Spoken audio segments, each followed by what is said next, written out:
На път с електрически автомобил. Плюсове и минуси. Най-големия плюс е на акумулатора. Тук има акумулатор, нали? Най-големия плюс е факта, че не харчим парите за гориво, които харчахме преди. С предишния автомобил София-Солун ни излизаше 200 лева. В двете посоки.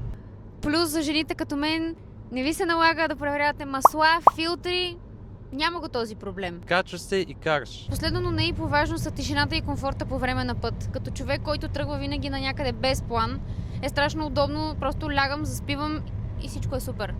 Минусите, хора, започваме ги. Първия минус. Трябва да карате с 90-100.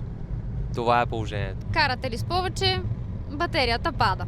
С това идва и втория минус – постоянната мисъл за зарядната станция.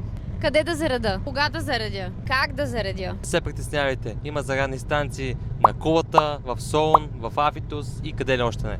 Поред вас какъв може да е последния минус? Напишете в коментарите. Ако искате да разберете колко ни струва от София до Солун, ни последвайте.